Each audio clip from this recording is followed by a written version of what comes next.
दो खंडों में विभाजित किया गया है। इसमें अनादिकाल, आदिकाल, सतयुग, त्रेता, द्वापर के महात्मा आज भी विद्यमान हैं।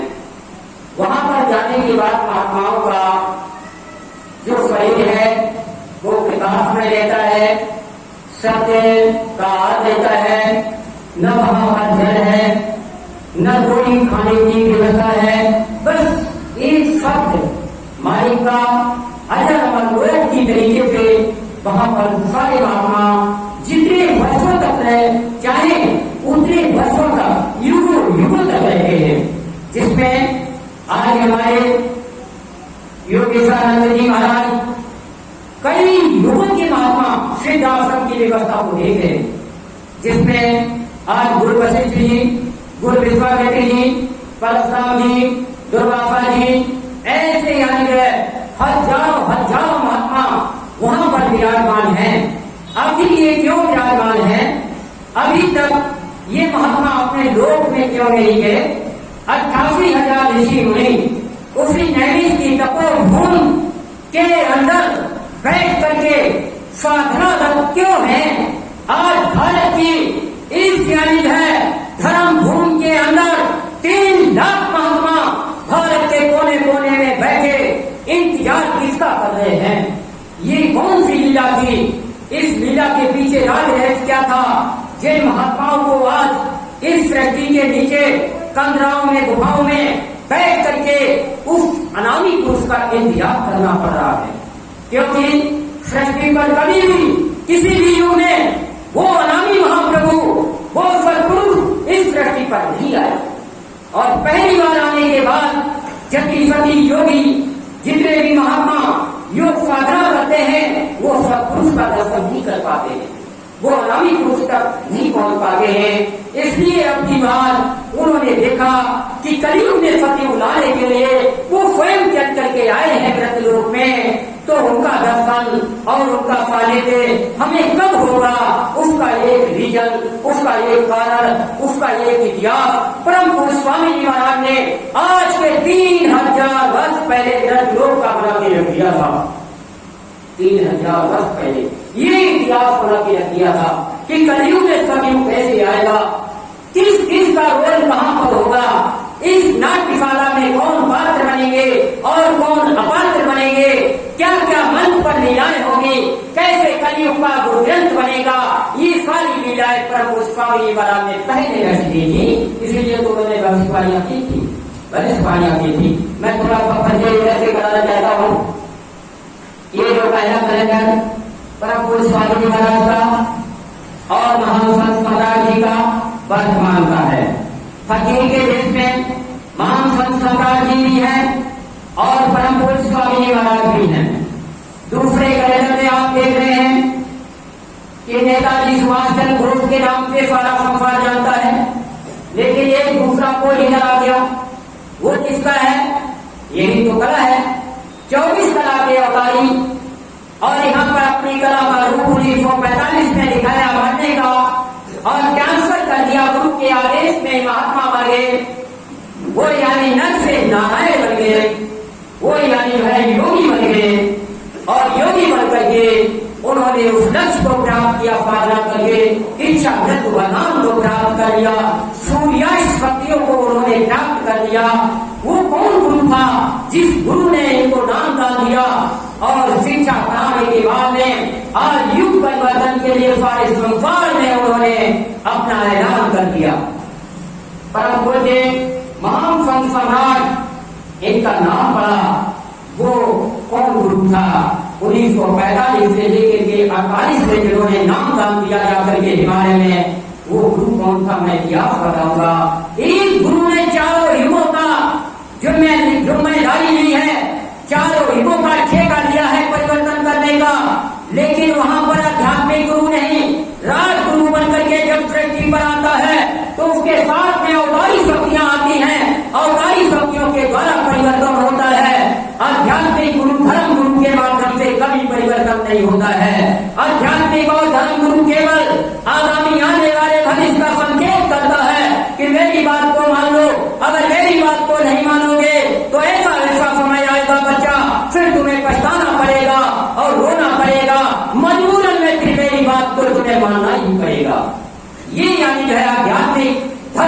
केवल शिक्षा देता है, परिवर्तन की बात बताता है, लेकिन परिवर्तन अपनी आंखों से कभी नहीं करता है। इसलिए समय पर उसे अज्ञात पाप में जाना पड़ता है और उसके बाद काल की शक्तियों को आदेश कर देता है, जिसकी ये सृष्टि होती है कि जाओ अधर्मियों का विनाश करो और परिवर्तन करो। कैसे कैसे क्या होगा वो सारी योजना को मैं अभी बता रहा हूँ। तीसरा कैलेंडर है, ये हमारे महान संत सम्राट नेताजी का है। इन्होंने टाट के भेष में यहाँ पर अपना कोट दिया है। टाट आपने पहना, टाट आपने पहना। टाट का भेष क्या है, स्वामी जी महाराज ने क्यों टाट पहनाया, इसका कारण क्या था, टाट लोगों ने क्यों उतार दिया, इसका कारण क्या बना, ये सारी चीजें हम सब लोग नहीं जानते थे। 2012 के बाद जब स्वामी जी महाराज ने अपना संदेश वृद्धाश्रम से देना शुरू किया और उनका सानिध्य बराबर मिला, तब जाकर के ये जो संदेश मैं देने जा रहा हूँ वो सारा का संदेश तब जानकारी में आया कि बाबा जी का क्या कहते थे, बाबा जी का रूप क्या था, अन्य शक्तियों का रूप क्या था जो उन्होंने संकेत किया था। नेता सुभाष चंद्र बोस टाट के देश में, हमारे जितने भी टाटधारी हैं ये नेता सुभाष चंद्र बोस है। इनको देश की जिम्मेदारी दी थी परिवर्तन कराने की, इनको यानी मां बहनों की चूल्हों में हीरे जलाने की जिम्मेदारी दी थी, इनको मां यानी ब्रिटिश से राजधानी हटाने की जिम्मेदारी दी थी, इनको भारत में यानी है जाकर के परिवर्तन का प्रतीक लाने की जिम्मेदारी दी थी, इनको यानी है सारी जिम्मेदारी इनको दी थी और बदल वस्त्र पहना करके इनको यानी भारत के अंदर 1 करोड़ लोगों को तैयार कर दिया था कि जाओ ढूंढो नेता सुभाष चंद्र बोस कौन है, मैंने घर घर में एक नेता सुभाष पैदा कर दिया है, जाओ ढूंढो जाकर के वो नेता कहाँ पर है।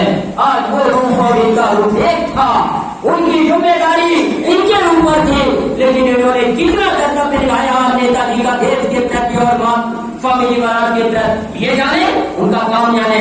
लेकिन उन्होंने तो कहा था मेरा काम अगर तुम नहीं करोगे तो मेरा काम तो हो ही जाएगा। और सारी शक्तियां आ चुकी है, उत्तर प्रदेश, हरियाणा, राजस्थान, गुजरात, महाराष्ट्र, बिहार, बंगाल में उन्होंने मां के तरफ से पैदा हो गई है। वो आकर के एक बार की प्लेटफार्म पर खड़ी हो जाएगी बच्चों और उसके बाद परिवर्तन हो जाएगा। फिर तुम्हारा हाथ क्या होगा, क्या होगा। दूसरा कैलेंडर यहाँ पर देखे बाबा जी महाराज और नेताजी बदल खड़े हुए हैं, टाट पहने हुए हैं। इनका परिचय कैसे मिलता है, गुरु और गोविंद दो खड़े काके लागो पाए बलिहारी, गुरु आपने गोविंद दियो मिलाए।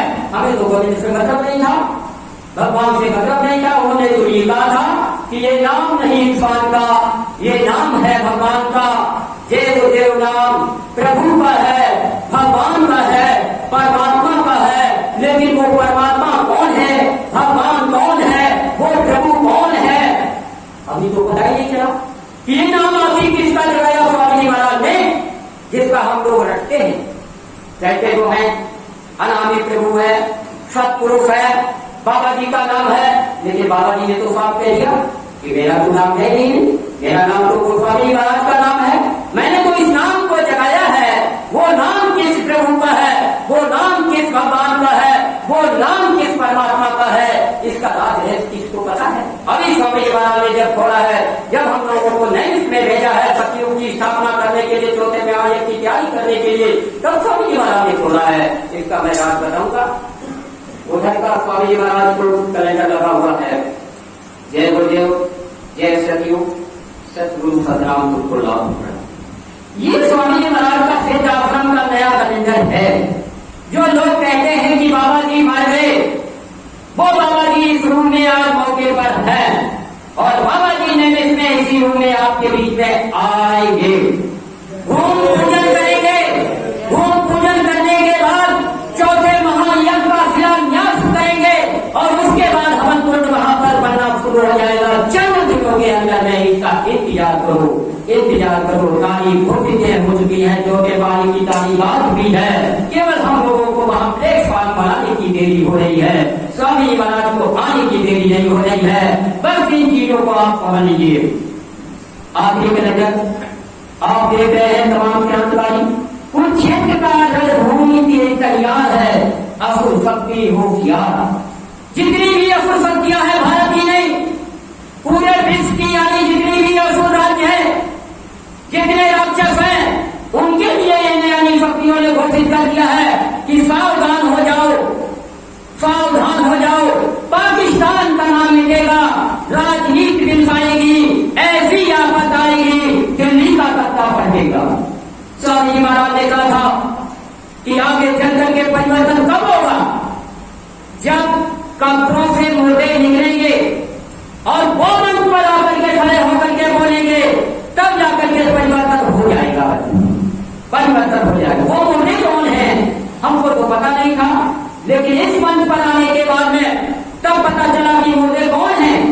पहला मुर्दा ठाकुर बालक ब्रह्मचारी जी, जो दिल्ली मुनि के महात्मा क्रांतिकारी थे, नेता सुभाष चंद्र बोस और बाबा देव गुरुदेव की साथ में उन्होंने अंग्रेजों की सेना में काम किया, आजाद हिंद फौज में काम किया।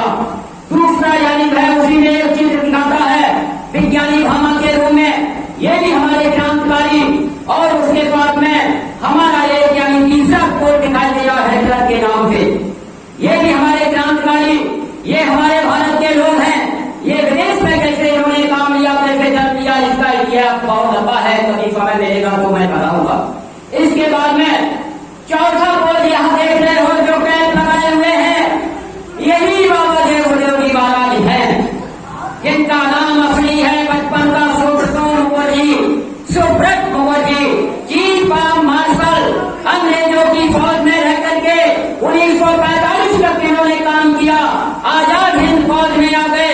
उसके बाद इन्होंने क्या क्या अपनी लीलाएं रची है, उसके बाद वहां से कैसे गायब हुए नेताजी और बाबा जी कैसे गायब हुए, और दोनों गायब होने के बाद दर दर भटके, और 1948 में नेताजी चले गए हिमालय में।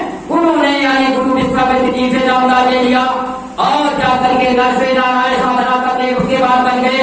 और बाबा देव गुरुदेव जी महाराज वहां से निकलने के बाद में वो यानी मंदिर मस्जिद में गुरुद्वारों में भटकते भटकते कहाँ पहुंचे? चिरौली, एक लाख तहसील अलीगढ़ में दादा गुरु के पास। एक महात्मा ने उधर नामदान लिया, एक महात्मा ने इधर नामदान लिया, उधर जाकर के दोनों नामदानी हो गए। 18-18 घंटे परम पूज्य स्वामी जी महाराज साधना करते थे और 6-6 महीने तक बैठ करके नेता सुभाष चंद्र बोस हिमालय की चोटियों में बैठ करके यानी सूर्य की शक्ति को अर्जित करते। दोनों शक्तियों ने जाकर के जब यानी वह अपना रूप महात्मा के रूप में बना लिया, इनको नामदान प्राप्त हो गया। इन्होंने नाम की शक्ति को जगाया, सत्य ओम नाम सतपुरुष का। बाबा जय गुरुदेव जी महाराज ने कलयुग का जगाया हुआ नाम जय गुरुदेव नाम परम प्रभु का। दो नाम कलयुग के जगाए गए। दोनों महात्माओं ने अपने अपने नाम को जगाया। इन्होंने सत्य ओम नाम जगाया, उन्होंने जय गुरुदेव नाम जगाया।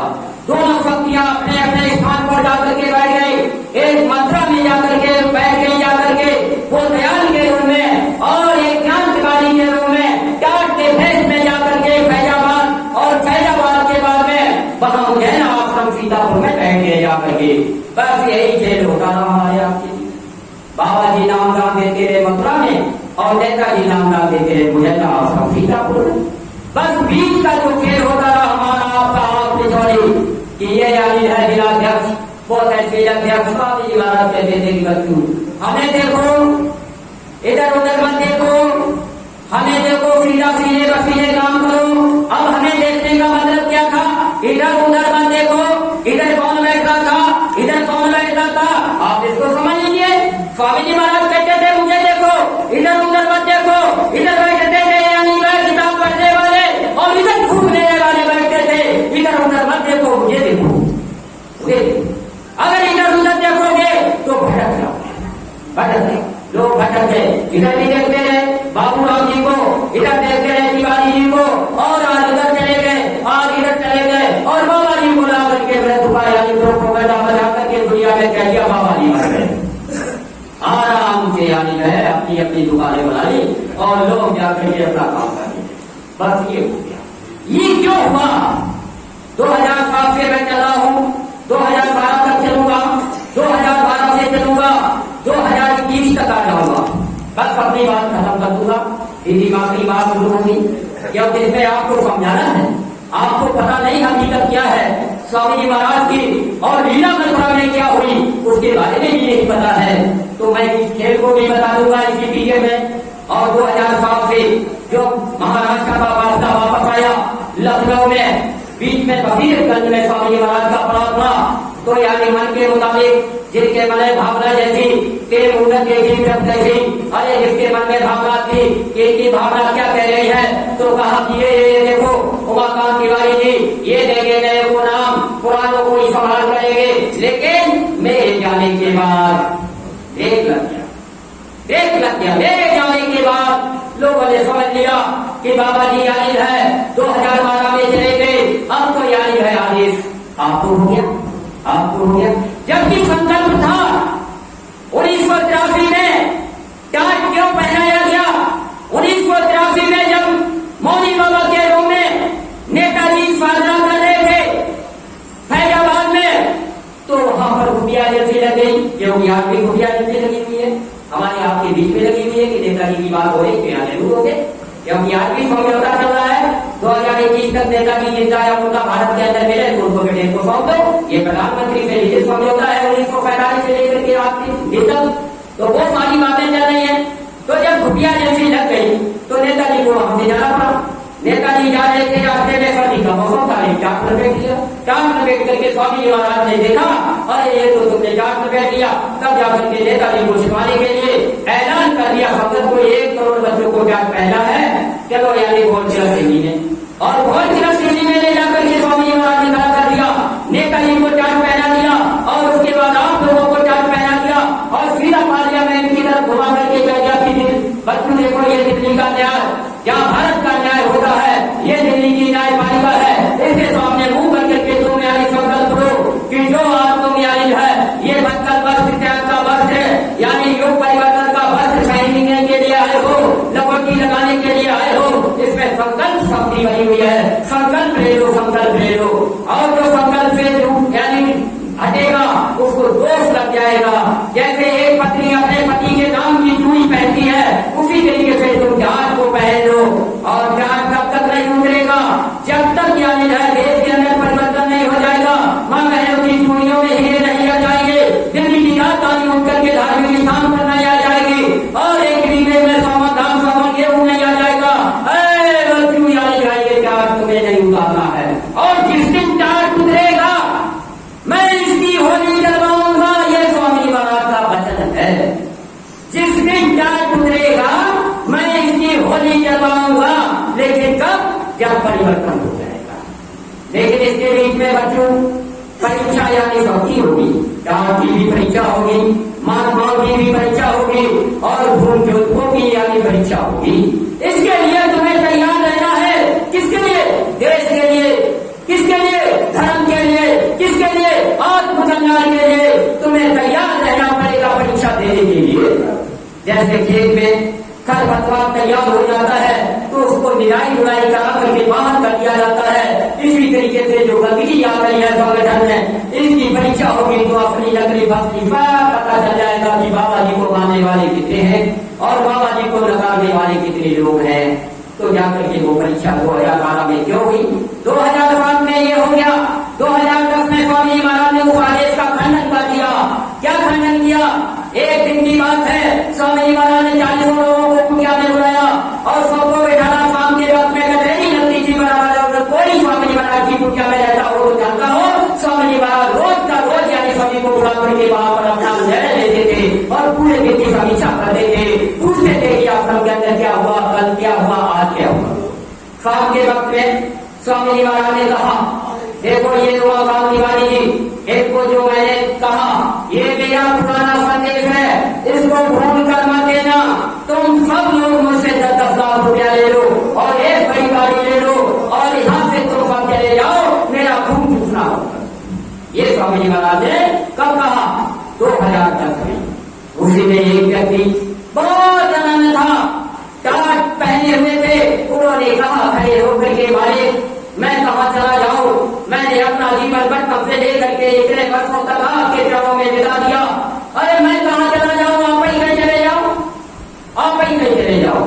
स्वामी जी महाराज की वैश्वाड़ी याद हो तो मैं यहाँ पर उसको यानी प्रमाणित कर रहा हूँ। स्वामी जी महाराज ने वहां करके आसपास ये घोषणा कर दी थी, कहा था कि दुनिया का यानी बम गोला बारूद कोई भी हथियार ऐसा नहीं बना जो मुझे मार सके, और दुनिया की दौलत मुझे खरीद नहीं सकती है, लेकिन जिस दिन तुम्हारा आदेश हो जाएगा मैं सबको छोड़ करके यहाँ से चला जाऊंगा। 2010 में आदेश हो गया, स्वामी जी महाराज का वचन पूरा हो गया गणेशवाड़ी का। स्वामी जी महाराज ने कुटिया छोड़ दिया, दिखावे के लिए कभी गए कभी नहीं गए। 2 वर्ष तक गाड़ी के अंदर रहे, 2 वर्ष तक गाड़ी के अंदर रहे स्वामी जी महाराज। कभी हाईवे पर, कभी खिलौना में, तो कभी पेट्रोल पंप पर आपने दर्शन दिया, लेकिन कभी भी स्वामी जी महाराज चैन से नहीं थे, क्योंकि वहां पर यानी एक कारण और बन गया था। इसलिए स्वामी जी महाराज बार बार इनको हिदायत करते थे कि मेरी बात को मान लो, तुम सब लोग चले जाओ, क्योंकि अब परिवर्तन की बेला है और बहुत भारी यानी है यहाँ पर परिवर्तन का नजारा होने वाला। 2000 जाकर के 11 की बात आ गई, 2011 की बात आई। 27 से 2011 को स्वामी जी महाराज ने फिर एक बार मौका दिया और कहा कि बच्चों मेरी बात को सुनो, मेरी बात को सुन लो, आज तुम जो चाहते हो मुझसे मांग लो और यानी सब लोग यहाँ से चले जाओ। तो जाकर के सबने हाथ उठा दिया, कहा कि स्वामी जी महाराज मुझे कुछ नहीं चाहिए। स्वामी जी महाराज ने कहा बच्चों मैं कैसे विश्वास कर लोगे, तुम मुझसे कुछ नहीं चाहते हो, अब कैसे विश्वास कर लिया जाए। तो कहा स्वामी जी महाराज कैसे विश्वास करोगे। तो स्वामी जी महाराज ने 100 रुपए के हिसाब में करवा दिए, कहा कि इसका लिखे दे दो, मैं विश्वास करूंगा। सबसे विश्वास पात्र के लिए मैंने 100 रुपए के स्टाम्प पेपर लगवा दिए और लिखवाने के बाद तिवारी जी ने लिख दिया कि मैं इस संस्था का आजीवन सदस्य हूँ, मेरे पिता नाम देव राम 58 वर्ष उम्र है, मैं इस यानी संस्था का ट्रस्ट का आजीवन सदस्य हूँ और यानी वफादार के तौर पर मैं यहाँ सेवा करता हूँ, हमेशा करता रहूंगा। मैं इस टेस्ट के विरुद्ध, मैं इस संस्था के विरुद्ध कोई भी यानी है कभी भी कार्रवाई नहीं करूंगा। मेरे पास में कोई भी लिखित दस्तावेज बाबा जी का नहीं है जिससे कोई भी यानी मैं दुरुपयोग कर सकूं, और अगर ऐसा मरीज में पाया जाता है तो मैं स्वयं उसका जिम्मेदार हूँ। और लिखकर के स्वामी जी महाराज को दे दिया। अंत में उन्होंने लिखा कि मैं किसी भी पद प्रतिष्ठा का इच्छुक नहीं हूँ, जो कोई भी यानी पद प्रतिष्ठा चाहता हूँ मैं ऐसी कोई इच्छा नहीं करता हूँ, लिख करके दे दिया। लिखने के बाद में स्वामी जी महाराज की 12 की घड़ी आ गई। अब स्वामी जी महाराज का असली खेल यहीं पर तो था, क्योंकि पहले सब करा लिया। 2012 में घटना क्या हुई, 2012 की घटना ये हुई कि फरवरी का महीना था, मार्च में होली का कार्यक्रम हो चुका था। होली फरवरी मार्च, और उसी बात होली का कार्यक्रम होने के बाद में एक नोटिस आ गया भारत के अंदर में, इस बात को कोई नहीं जानता था। वो नोटिस क्या था, नेताजी के ऊपर मुकदमा 1945 से लगातार देशद्रोही विश्व अपराधी का निर्णय अदालत अमेरिका में चल रहा था। 6 महीने के अंदर एक वारंट करता है अमेरिका की अदालत से और एक नोटिस आता है भारत सरकार के पास में। उसमें पूछा जाता है कि भारत सरकार इसका जवाब दे कि नेता सुभाष चंद्र बोस जीवित है कि या मर गए हैं, इनकी कोई भी यानी जानकारी भारत के अंदर हो तो वो भारत सरकार हमें यानी हलफनामा देकर के यानी शासक यानी साक्ष्य प्रभावित करे। इस तरीके से वो नोटिस आ गया था, क्योंकि यहाँ पर लोगों ने ये भी सूचना कर दी थी, बहुत से लोगों ने कि बाबा जय गुरुदेव हुई नेता सुभाष चंद्र बोस जो मथुरा में है। इसकी खुफिया एजेंसी ने जब अदालत में पेश कर दिया जाकर के कि बाबा जय गुरुदेव के रूप में नेताजी सुभाष चंद्र बोस मथुरा में रहते हैं, उस यानी नोटिस में ये भी लिख दिया गया था कि बाबा जय गुरुदेव ही नेता सुभाष चंद्र बोस है जो मथुरा में रहते हैं। इनको 18 मई को गिरफ्तार कर लिया जाए और 21 मई को अदालत में पेश कर दिया जाए, जहाँ पर नेताजी की फाइल लगी हुई थी उस अदालत में। और उस अदालत में फाइल लगने के बाद में जहाँ 21 मई को नेताजी को फांसी लगनी थी, वहीं पर जाकर के बाबा जय गुरुदेव को फांसी का हुक्म हो चुका था। इसलिए जाकर के ये खेल जब यानी खुफिया एजेंसी ने वहां पर यानी अपना रूप बदल करके स्वामी जी महाराज की इंक्वायरी की, मथुरा आश्रम पर 7 फरवरी थी मई, तो जाकर के बाबा जी ने कहा कि बच्चों नेताजी को 3 महीने का टाइम दिया गया है और 3 महीने के अंदर तुम उनको गिरफ्तार करोगे तो मैं वादा करता हूँ नेताजी महात्मा के रूप में कहीं होंगे, मैं उनको बचा लूंगा 3 महीने के अंदर। फरवरी मार्च अप्रैल 3 महीने का टाइम था और मई में घटना होनी थी। इसलिए स्वामी जी महाराज ने खुफिया एजेंसी को चैलेंज किया और इधर उसी पीरियड में स्वामी जी महाराज अपनी लीला निकलने की वहां पर शुरू कर दिया। अब स्वामी जी महाराज को तो निकलना था, खुफिया वालों से भी बचना था, अमेरिका से भी बचना था और बड़े बड़े यानी घाव बड़े बड़े मगरमच्छों से भी बचना था, क्यों स्वामी जी महाराज ने कहा था तुम मुझे धोखा नहीं दे सकते हो, धोखा देने वाले लोग धोखा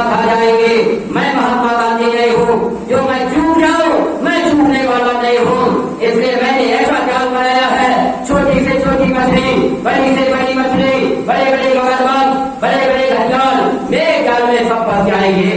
वो बड़े बड़े घड़ियाल बैठेंगे बैठे, इंग्लैंड के बैठे, अमेरिका के बैठे, और नेताजी की जगह पर बाबा जी को 18 मई को गिरफ्तार करना चाहते थे।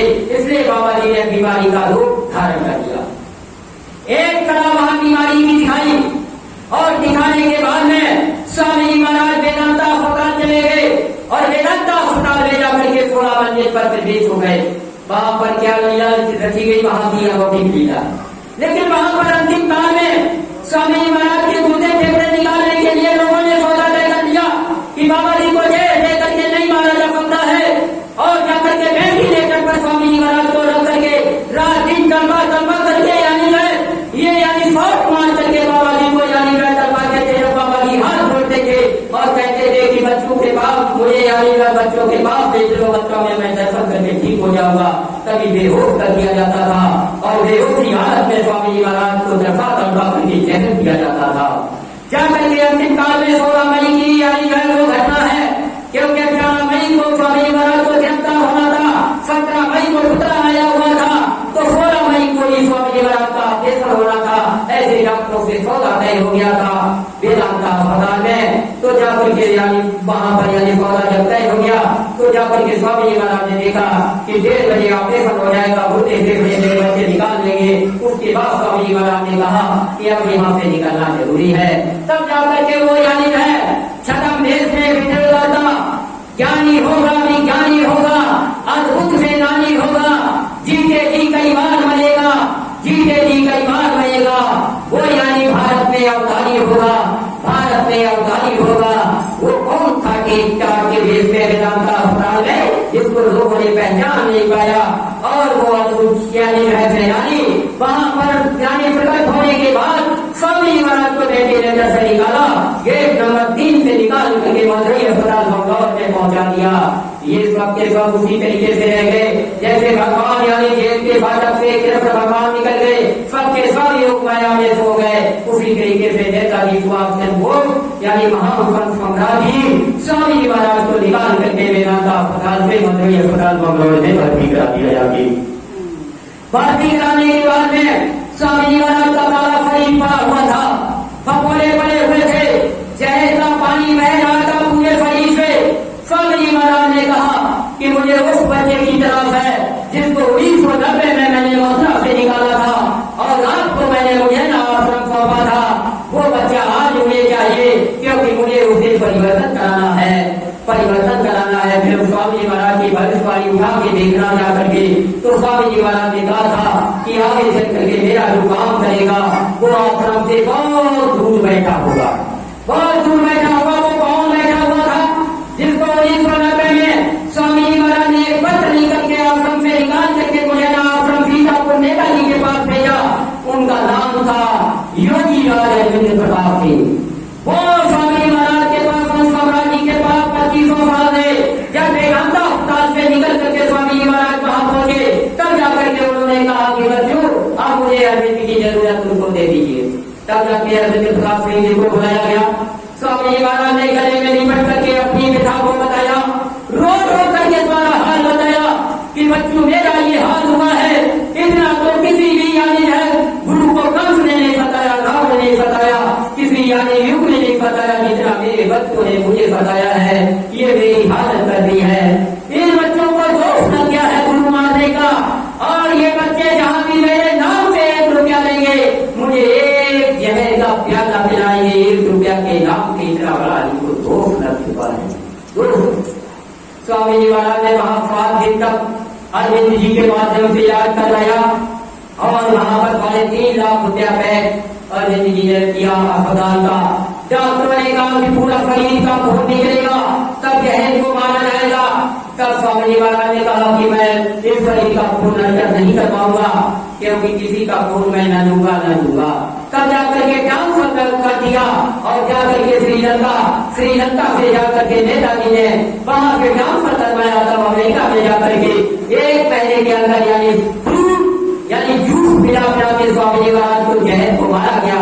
तब जाके स्वामी जी महाराज स्वस्थ होकर के भारत में आए। 2013 2013 में। और 2013 में स्वामी जी महाराज ने पीलीभीत में जाकर के एक अद्भुत कार्यक्रम किया और उसके बाद उन्होंने 2013 में अरविंद जी और दीदी जी से कहा, संत सम्राट जी से कहा कि हम मथुरा से कोई भी उस संस्था से काम नहीं होगा, क्योंकि भगवान के सजा करके जब द्वारका से बैठ गए और उन्होंने वहां से परिवर्तन करा दिया, इसी तरीके से मैं सिद्ध आश्रम जा रहा हूँ और जाकर के एक संस्था नहीं बना दो जिसको जय गुरुदेव वैज्ञानिक संस्था कहते हैं। बच्चे और बच्चियों से कहना कि जय गुरुदेव वैज्ञानिक संस्था से मेरा काम होगा, इस संस्था पर जो बच्चे बच्चियां आएंगे वो हम तक पहुंचेंगे। बाद बाकी तमाम कितने बाबा जय गुरुदेव बन जाएंगे, कितने नकली बाबा बन जाएंगे, कितने बाबा फसली बन जाएंगे, असली नकली फसली में 3 भागों में बन जाएंगे। बच्चों यानी है अपने गुरु को पहचान लेना, अपने गुरु की सेवा में लगे रहना। परिवर्तन के समय में धन को यानी बचा के रखना, सेवा को बचा के रखना, समय को बचा के रखना। जो सतयुग के कार्य में भाग लेगा उसका यानी नाम होगा, मुक्ति होगी, मोक्ष होगी, यश होगा। बच्चियों मेरे कार्य को देख करके तुम भ्रमित मत हो जाना, क्योंकि मैं ऐसा खेल खेलूंगा जो यानी है बड़े बड़े लोग चकराए, बड़े बड़े लोग चकराए। स्वामी जी महाराज सिद्ध आश्रम चले गए, अरविंद जी को पूरी जिम्मेदारी दे गए और 2012 से 13 से आज दिन तक स्वामी जी महाराज का देश निर्देश और जितना भी चिट्ठी पत्र आता है वो सब यहाँ पर है। 2013 का, 14 का, 2012 का मदुरई अस्पताल का स्वामी जी महाराज ने 2 पत्र लिखाया, वो यहाँ पर लिख रखा हुआ है। उसके बाद 16 का आया, 17 का आया, 18 का आया, 18 में स्वामी जी महाराज ने आदेश कर दिया कि बच्चों नैनीताल में उस 4थे महायज्ञ की तैयारी करो, जिसके लिए मैंने घोषणा कर दिया था कि 4था महायज्ञ होगा, सतयुग आगमन का 3 यज्ञ मैं करा चुका हूँ। 4था महायज्ञ ऐसे स्थान पर होगा जहाँ गंगा जमुना का पाठ नहीं होगा, एक छोटी सी नदी जरूर होगी, 10 करोड़ लोगों का महासंगम लगाऊंगा और वहां पर मैं सतयुग की तारीख बताऊंगा, सतयुग की तारीख बताऊंगा। इसीलिए 1997 में स्वामी जी महाराज नैनीताल में जब कर्म प्राशीत वहां पर एक गुरुपूर्णिमा कार्यक्रम किया था 13 जुलाई से लेकर 22 जुलाई के बीच में 1997 में, तो उनका मुख्य संदेश था कि मैं यहाँ सतयुग का बीज बोने आया हूँ, आगे चलकर के वो अंकुरण फूटेगा और एक बड़ वृक्ष बनेगा, बड़ वृक्ष बनेगा। एक दिन की बात है, नैनीताल में स्वामी जी महाराज 2 जगह पर दर्शन दे रहे थे। लोगों से पूछा गया कहाँ दर्शन में करके आए हो स्वामी जी महाराज का, तो लोग कहते थे कुटिया में चले जाओ, कुछ लोग कहते थे फील्ड में चले जाओ। बड़ा आश्चर्य, वहां पर एक वृक्ष था, लोग अचंभित थे, वो कहते थे कि कुटिया में है या फील्ड में है, तो जाकर के जहां भी लोग दर्शन करते थे वहां देते थे। 2 सखियां वहां पर दर्शन दे रही थी, वो इसके रूम में थी, क्योंकि एक जगह संत सम्राट जी थे और एक जगह बाबा जय गुरुदेव जी महाराज थे। ये वहां का जज लोगों ने नहीं समझ पाया, क्रांतिकारी सारी शक्तियां मौजूद थी वहां पर, अपने अपने देश में थी और स्वामी जी महाराज का सानिध्य बराबर उनको मिल रहा था। लेकिन इस बात को हम लोग नहीं जानते थे कि यहाँ पर क्या खेल होने जा रहा और क्या रचना यहाँ से रची जाएगी। 1997 के बाद स्वामी जी महाराज ने भविष्यवाणियां करना शुरू कर दिया कि बस तू आगे चल करके 4था जब महायज्ञ होगा, कलयुग आएगा, कलयुग में सतयुग आएगा, तो सतयुग आने के पहले कितना यानी तुम्हारा कसूमर निकल जाएगा, इसका बच्चा ध्यान रखना, इसका ध्यान रखना। तो सतयुग 1000 वर्ष के लिए सूरदास जी ने लिख दिया इस 100 वर्ष यदि सतयुग में आते धर्म की वेद बने और काल ज्ञान से वही बचेगा जो गुरु का ध्यान गए। अब यहाँ पर स्वामी जी महाराज ने ऐलान किया 3000 वर्ष के लिए सतयुग, वहां पर 1000 वर्ष का ऐलान था। अब स्वामी जी महाराज ने 3000 वर्ष का सतयुग आने का ऐलान क्यों कर दिया और 3000 वर्ष सतयुग समाप्त होने के बाद में स्वामी जी महाराज ने ऐलान कर दिया कि बच्चों 3000 वर्ष के बाद में 2 लाख वर्ष तक इसी धरती पर शांति राज रहेगा, शांति युग आएगा। अभी तक शांति युग नहीं आया है, तो शांति युग कैसे आएगा? हमारे यानी इस सृष्टि के चक्र में कितने युग हैं? हम लोग 4 युगों को मानते जानते हैं, लेकिन स्वामी जी महाराज ने नैमिष में जो संदेश भेजा है उसमें कहा कि बच्चों 7 युग होते हैं। अनादिकाल जब सृष्टि की रचना हुई, आदिकाल जब मनुष्य रूपा ब्रह्मा जी की उत्पत्ति हुई, व्यास जी ने भेजा व्यास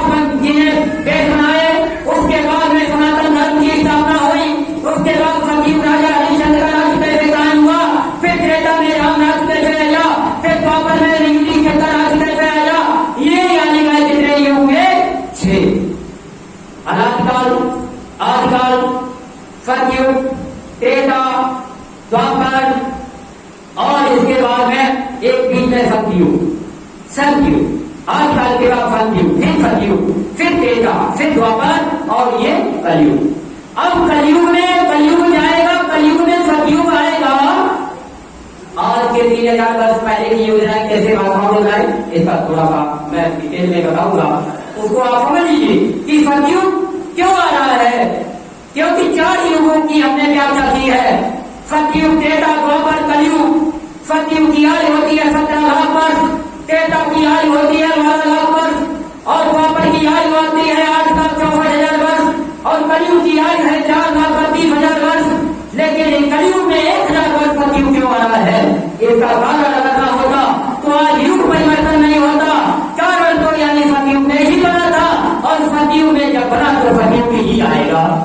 सतयुग में कारण क्या था, सतयुग की आयु 17 लाख वर्ष जब बीतने वाली थी, क्योंकि कलयुग और सतयुग और त्रेता, द्वापर चारों युग प्रकट हुए थे जब स्वामी महाराज सृष्टि पर आए थे। चारों युगों ने हाथ जोड़ करके प्रार्थना किया था स्वामी महाराज से कि प्रभु आप आ गए हो, मैं धन हो गया मैंने दर्शन पाकर के आप, क्योंकि आपका दर्शन कोई नहीं कर पाता है। सतयुग गया सामने तो स्वामी जी महाराज ने कहा कि जाओ मैं तुम्हारे यानी जितने समय पीछे का रहेगा 1,000 वर्ष का वो पूरा करवाऊंगा और आगे फिर आपका समय बढ़ाऊंगा। सतयुग ने कहा कि ठीक है स्वामी जी महाराज, जो आदेश होगा मैं पूरा पालन करूंगा। सामने त्रेता प्रकट हुआ तो त्रेता ने भी कहा कि हुजूर मुझसे कोई काम ले लीजिए, मेरे लिए क्या आदेश है सृष्टि पर, मुझे आने की क्या मतलब आदेश करेंगे। स्वामी जी महाराज ने कहा कि देखो तुम्हारी अभी जरूरत नहीं है, जब जरूरत होगी तब तुमको बुला लिया जाएगा। त्रेता चला गया दर्शन करके, उसके बाद द्वापर आया। द्वापर ने हाथ जोड़ करके स्वामी जी महाराज से पूछा कि स्वामी जी महाराज परमपिता परमात्मा मेरे लिए क्या आदेश है। तो द्वापर से स्वामी जी महाराज ने कहा कि हाँ तुम्हारी जरूरत थोड़ी सी पड़ेगी, एकदम जरूरत पड़ेगी। जो तुमने द्वापर में कुछ नीतियों को लागू करने के बाद में ऐसा महाभारत तरह किया युग परिवर्तन था, उन्हीं कुछ नीतियों को लागू करने के लिए द्वापर तुम्हारी थोड़ी जरूरत पड़ेगी। मथुराश्रम पर तुम अपनी कुछ नीतियों को लागू करोगे तभी जाकर के वहां से हम निकल पाएंगे, वरना निकल नहीं पाएंगे। द्वापर को आदेश हुआ, द्वापर ने अपना काल चक्र वहां पर यानी शुरू कर दिया। कलयुग सामने आ गया। कलयुग ने पूछा कि परमपिता परमात्मा मेरे लिए क्या आदेश है। तो कलयुग से कहा स्वामी जी महाराज ने कि तुम्हारे लिए आदेश है कि जितना संतों का यानी संकल्प है वो तुम्हें 1,000 वर्ष के लिए जाना पड़ेगा और उसके बाद उस बीच में सतयुग आएगा, उसको स्थान देना पड़ेगा।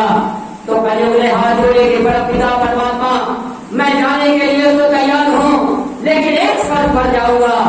तो स्वामी जी महाराज ने पूछा वो शर्त तुम्हारी क्या है।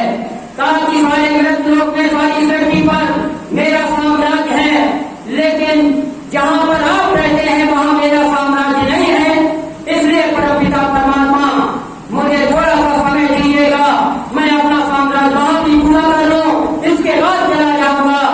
परमपिता परमात्मा ये मेरे लिए थोड़ी सी दया कर दीजिए। स्वामी जी महाराज ने कहा कि जाओ मैं तुम्हें वहाँ भी मौका दूंगा रहने के लिए, मथुराश्रम पर तो वहाँ भी रहना और मैं निकल करके आगे चला जाऊंगा। वृद्धाश्रम जब न मृतलोक में है, न अन्न में है, न पिंड में है, न ब्रह्मांड में है, सिद्धाश्रम अमर लोक जिसको कहते हैं वो अमर लोक का आश्रम है। इसलिए स्वामी जी महाराज को मथुरा छोड़ना था कुछ नीतियों के माध्यम से और वहां पर आश्रम छोड़ करके स्वामी जी महाराज चले गए। तो इधर कलयुग आने के लिए क्या व्यवस्था थी 1,000 वर्ष के लिए। तो जब यानी सतयुग का समय 17 लाख वर्ष बीतने वाला था, भारत के अंदर में एक घटना हुई ऋषियों मुनियों के बीच में। उसी समय पर आपको मालूम होना चाहिए कि उस समय पर गौतम ऋषि एक मानी हुए ऋषि थे, उनकी पत्नी अहल्या थी। ये सतयुग की बात मैं बता रहा हूँ। अंतिम काल में जब 1,000 वर्ष सतयुग रह गया था, उसी समय गौतम ऋषि के साथ में घटना घट गई। घटना क्या घटी, इंद्र भगवान अहल्या पर मोहित थे और वो इसी इंतजार में थे कि कब मुझे मौका मिले अहल्या के साथ चल कर दूं। एक दिन की बात है, गौतम ऋषि गंगा स्नान करने के लिए चले गए गंगा माता के पास। तो जाकर के इधर इंद्र भगवान भगवान ने देखा कि आज कुटिया खाली है, चंद्रमा का सहारा लिया कि तुम मुर्गा बन जाओ भाई, गौतम ऋषि बन जाओ भाई, ने कहा और अहिल्या के साथ छठ करूंगा चल करके। वहां पर दोनों छैया आए, रात्रि के 12 बजे आकर के मुर्गा ने आवाज लगा दिया। अहिल्या जाग गई और जागने के बाद उसने देखा कि मेरे पति सामने खड़े हैं कुटिया के। अहिल्या ने सोचा कि मेरे पति है, इन छैया था गौतम ऋषि के रूम में वो चला गया अंदर और जाकर के छल कर दिया। जाकर के छल करने के बाद इंद्र और चंद्रमा दोनों अपने रूम में आए और वहां से निकल गए। निकलने के बाद में जब सुबह गंगा स्नान करने के लिए गौतम ऋषि गंगा जी में जाते हैं तो गंगा माता उनको बताती है ऋषि तेरे साथ यानी घटना घट गई और तेरे को पति के साथ छल हो गया है। तब जाकर के गौतम ऋषि को पता हो गई। वहां से आने के बाद घटना की जानकारी ली। उन्होंने दिव्य दृष्टि से देखा कि कौन था, तब देखा कि इंद्र भगवान थे। उन्होंने जाकर के श्राप कह दिया, इंद्र को भी तू तूफान हो जा, चंद्रमा को रागी बना दिया और अहिल्या से कहा कि तू इसी वक्त पत्थर की बन जा और पत्थर बन करके तब तक तू होगी जब तक तेरा भगवान राम का अवतार नहीं होगा। जब भगवान राम का अवतार हो जाएगा, उनकी चरण रंधे पत्थर में स्पर्श होगी, तब जाकर के तेरा उद्धार होगा। ये श्राप लगा दिया। अहिल्या तड़पने लगी, रोने लगी कि मैं तो निर्दोष हूँ, मेरे साथ इतनी बड़ी घटना हुई है, मैं तो यानी चली गई और मुझे इतना बड़ा श्राप लगा है कि 1000 वर्ष का सती को विशेष पीछेगा, उसमें पत्थर की होगी। उसके बाद बीच में द्वापर आना था, त्रेता नहीं था। द्वापर वर्ष पूरे मैं पत्थर की होंगी, उसके बाद त्रेता आएगा, तब त्रेता में जाकर के राम का अवतार होगा, मेरा उद्धार होगा। कितने वर्षों तक पत्थर का मुझे श्राप मिला है। तड़पने लगी, बीमार ढहने लगा, ब्रह्मा विष्णु महादेव का श्रृंगार बनने लगा, देवी देवता विघ्न रोग थी। एक सती के पास में इतना बड़ा अन्याय हुआ है। जाकर के वो सती सिरा हो गई, सिरा से रूह निकल करके ब्रह्मांड में चली गई। सभी देवी देवताओं से उसने अपने फरियाद किया, ब्रह्मा विष्णु महेश के पास में चली गई तो ब्रह्मा विष्णु महेश ब्रह्मा जी ने विष्णु ने हाथ उठा दिया। तब से भगवान ने उपाय बताया, ये सती तेरे साथ अन्याय हुआ है, मैं एक उपाय बता सकता हूँ, कोई श्राप मुक्त नहीं कर सकता है, लेकिन उसके पीछे एक राज है।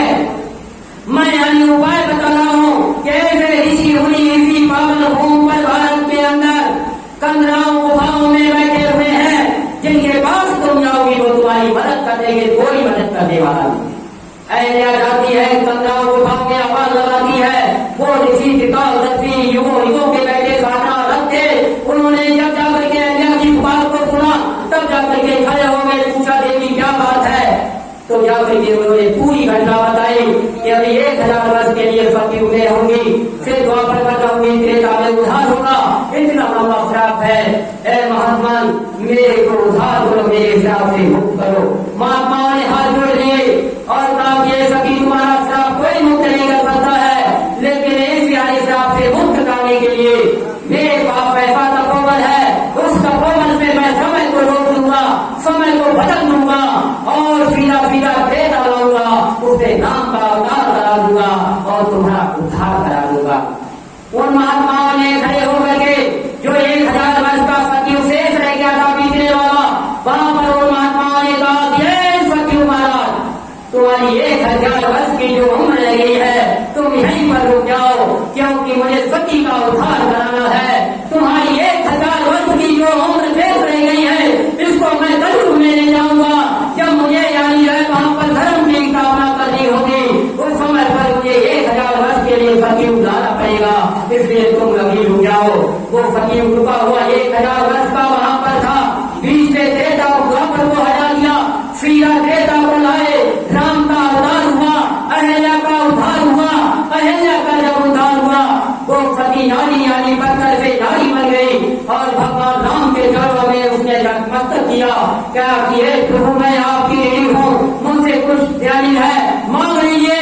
तो भगवान राम ने एक वचन मांगा था उस सती से कि जब जब होए धर्म की हानि, बारे असुर महाअभिमानी, तब तब मैं सृष्टि पर रूप धारण करके इस मनुष्य में आऊंगा, लेकिन उसका सहयोग तुम्हें करना पड़ेगा। मेरी सैजनी बन करके, मेरी सैजनी बन करके तुम्हें आना पड़ेगा। तुम मेरे साथ में साथ रह करके परिवर्तन का काम करोगी। जब करके अहिल्या ने वचन दे दिया कि प्रभु जब जब सृष्टि पर युग परिवर्तन होगा, उस समय पर मैं सैजनी बन करके तुम्हारे करूंगी। तब जाकर के आपने देखा होगा द्वापर में वो सती के रूप में आई है, एक यानी शक्ति आई हुई थी द्रौपदी के रूप में, उसको कारण बनी और कारण बन करके महाभारत हुआ।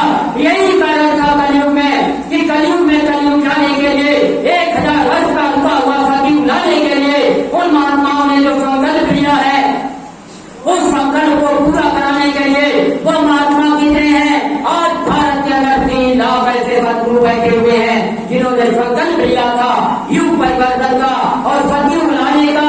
उन्होंने कहा कि 1000 वर्ष का सतयुग का बीच का द्वापर हटा दिया हमने, अब जाकर के वो सतयुग कैसे आएगा। सतयुग मैंने रोक तो दिया कि उनके पास एक शोधक शक्ति होती है, युग पर रोकने की शोधक शक्ति महात्माओं के पास होती है, उससे वो रोक देते हैं। और वही शक्ति से युग रोक दिया। रोकने के बाद उन्होंने कहा कि अब मैं कलयुग में सतयुग को लाने के लिए अब परमपिता परमात्मा का आह्वान करूंगा। उन महात्माओं ने बैठ करके साधना अपनी गंगा जमीन में बैठ करके करने लगे और सत्पुरुष का ध्यान किया। क्या प्रभु मैंने एक सती के उद्धार के लिए अपनी सारी शक्ति को लगा दिया, तब युगों को रोक दिया, सतयुग को रोक दिया, द्वापर को हटा दिया और देवता को ला करके नाम के द्वारा उद्धार करा दिया। है परमपिता परमात्मा, अब तुम्हें आना पड़ेगा और तुम्हारे द्वारा यानी ये सब काम पूरा होगा। तब जाकर के उन महात्माओं के यानी है वचन पर, उन महात्माओं के आह्वान पर, उन महात्माओं के तपोबल को पूरा संकल्प कराने के लिए परम पुरुष स्वामी महाराज को सृष्टि पर आना पड़ा और आकर के उन्होंने आवाज लगाई कि बच्चों अब कलयुग में कलयुग जाएगा और कलयुग में सतयुग आएगा। बस इतना होगा। लेकिन ये नहीं बताया कि सतयुग क्यों आएगा, कितने दिनों के लिए आएगा, क्या क्या सतयुग का समय होगा और कैसे कैसे सतयुग आएगा। सतयुग आने के लिए परम पूज्य स्वामी महाराज ने 3 नियम करा दिए। 1977 में अयोध्या में, 1978 अहमदाबाद में, 1989 काशी में स्वामी महाराज ने जब जाकर के वहां पर शिव भगवान की समाधि को दिखाया तो आपको मालूम होना चाहिए 9 दिन के सत्संग में काशी में जो वहां पर कार्यक्रम चल रहा था, उन्होंने पक्षी से रूप में 9 दिन अपना कार्यक्रम किया और सुना।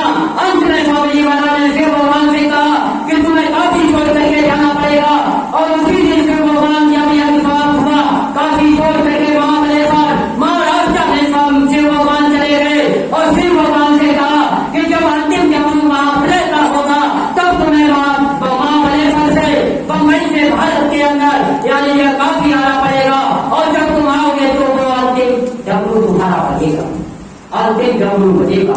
ये डमरू कब बजेगा आप नोट कर लीजिए। शिवरात्रि 2022, शिवरात्रि 2022 ऐसी फसने जा रही है जिस महाबलेश्वर का यानी वो डमरू यानी सारी शिवरात्रि पर अब यानी उसकी तैयारी हो रही है। तैयारी हो रही है क्योंकि प्रभु स्वामी महाराज जब भी काफला लेकर के जाते थे बम्बई में, महाबलेश्वर में जब रुकते थे वहां शिव भगवान से कुछ वचन थे, उन वचनों को निभाने के लिए स्वामी महाराज को वहां जाना पड़ता था। इसलिए दूसरे युग में ये हुआ, तीसरे युग में ही हुआ और दूसरे युग में 1000 प्रस्ताव पास किए थे। 1000 प्रस्ताव 23 करोड़ देवी देवताओं से पास किए थे अहमदाबाद यज्ञ में। उसने कहा था कि भारत का सम्मान होना चाहिए, धर्मनीति और राजनीति एक मंच पर चलनी चाहिए। जब तक राजनीति धर्म से अलग है तब तक ये विधवा है, मुखंडी है, वैश्या है और जिस दिन राजनीति धर्म के साथ जुड़ जाएगी उस दिन ये यानी सुधर्म और सुधर्म के साथ काम करेगी। इसलिए स्वामी महाराज ने कहा था सुधर्म कर्म ये नारा जो जीवों का राज हटा। ये स्वामी महाराज का संदेश था। आज दोनों पहिया आपने देखा, धर्म नीति का और राजनीति का, आध्यात्मिक क्रांति का और वैचारिक क्रांति का, धर्म नीति और आध्यात्मिक क्रांति वैचारिक क्रांति का दोनों पहिया एक साथ रहते, नेताजी का और बाबाजी का। ये दोनों धर्म नीति राजनीति के माध्यम से, आध्यात्मिक मंच के माध्यम से धर्म की व्यवस्था की जाएगी क्योंकि सत्संग का माध्यम आध्यात्मिक मंच से हुआ। स्वामी महाराज ने कहा अपनी सत्संग नहीं सुनाया, आगे चलकर के इसी भीड़ में बैठा हुआ और जिस लोग का मैं सत्संग सुनाऊंगा उसी लोग में तुम्हारी भूल जाऊंगा। फिर कहा था स्वामी महाराज ने कि बच्चों अभी मैं बुला रहा तुम नहीं आ रहे हो, अरे मुझसे मिलने के लिए इसी भीड़ में हेलीकॉप्टरों की लाइन लगेगी, अभी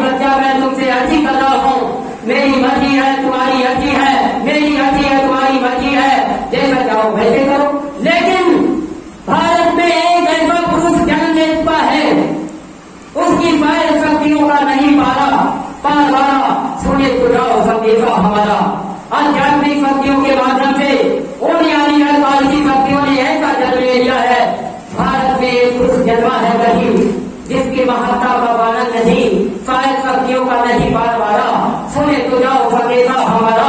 अरे 71-72 बीते पर 71-72 बीता, जिसके लिए हमें पर लाया होगा निकाला, यहीं से सुने तो जाओ फतेहा हमारा। जब 70, 71, 72 का समय बीत जाएगा तो यहीं से निपटारा शुरू हो जाएगा।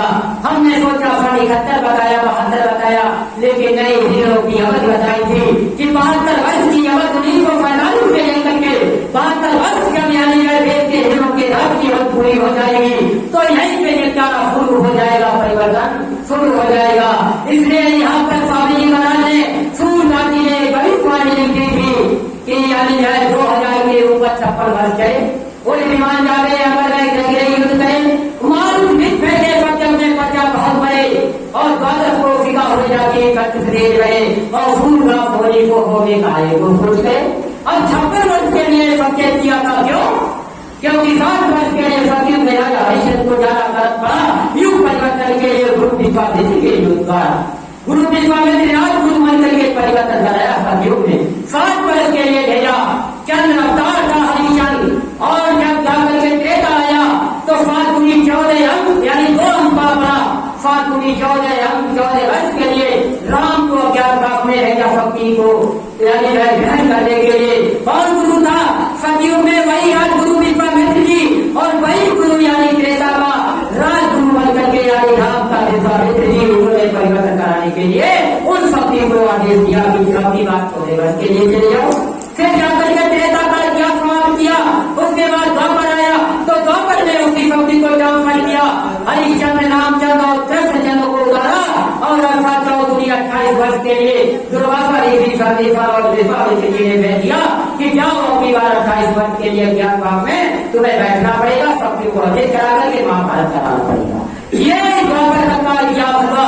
लेकिन आप कलयुग का इतिहास, कलयुग के इतिहास के लिए अपनी बार 7 दूनी 14 14 28 दूनी 56 वर्ष के लिए कब ये शक्ति का यानी निराकरण हुआ, कब इनका ज्ञान पास हुआ? 1945 की याद है आपको, जब ब्रिटेन और भारत का समझौता हुआ तो 56 वर्षों का ट्रांसफर कर दिया भारत को, भारत के लोगों को कि जाओ 56 वर्ष के लिए मैं भारत सौंप रहा हूँ, और जो शक्ति है इसको 56 वर्षों के अंदर देता होगा, कहीं भी प्राप्त करोगे तो उसको सौंपना पड़ेगा इंग्लैंड को। तो ये चीज है। तो आज वो समय 72 वर्ष का पूरा हो गया है, युग परिवर्तन का काम अब यानी है ये समय आपको दर्शा रहा है।